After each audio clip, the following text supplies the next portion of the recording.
All right, so here we are looking at a very basic 4-node network.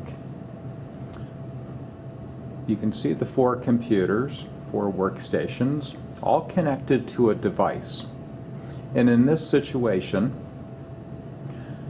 the node labeled number 1, the first node, needs to send a unicast message onto the network that's intended to go to node number 2. So let's look at how the 2 devices will differ from each other. And the 2 devices are a hub and a switch.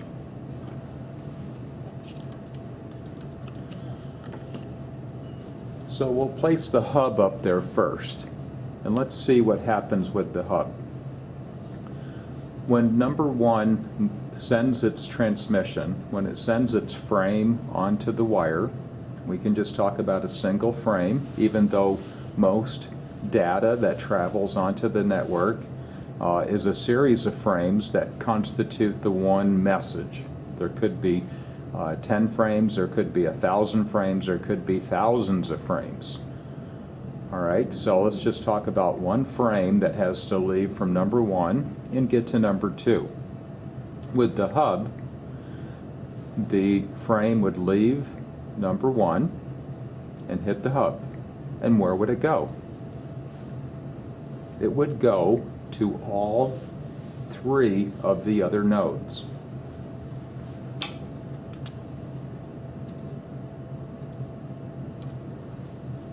It would look basically like that.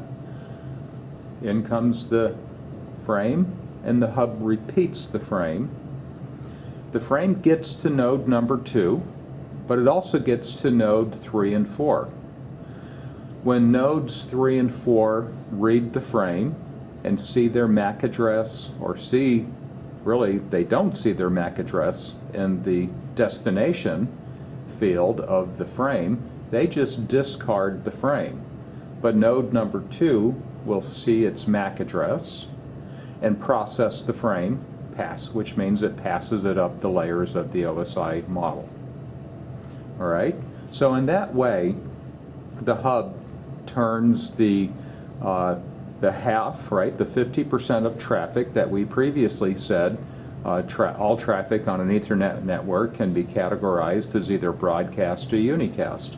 And it was roughly a 50 and 50% break. So the hub essentially turns all traffic into broadcast traffic, and that's not very efficient, but it gets the job done in a smaller environment. Okay, so now let's swap out the hub for a switch.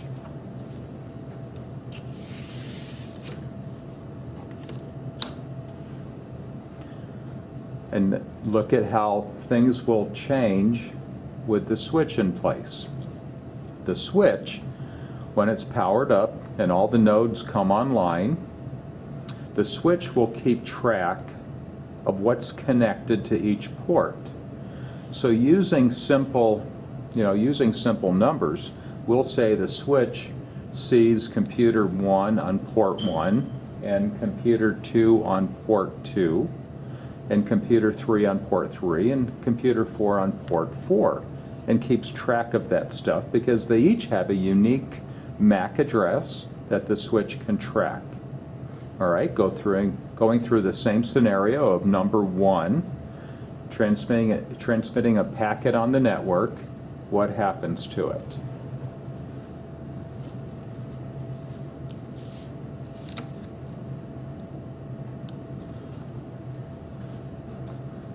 That's basically what happens to it. It comes into the switch, if it's a unicast packet, and that's what we're talking about, is how a unicast frame would work.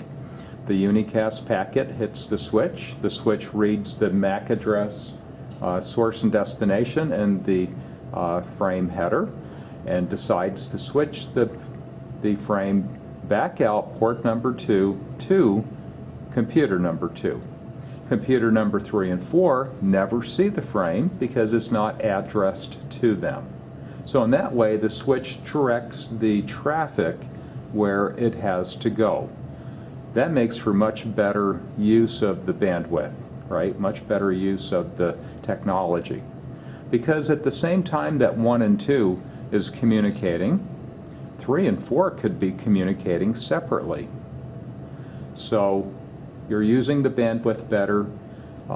Nodes have better access to the media, and more throughput can occur. All right?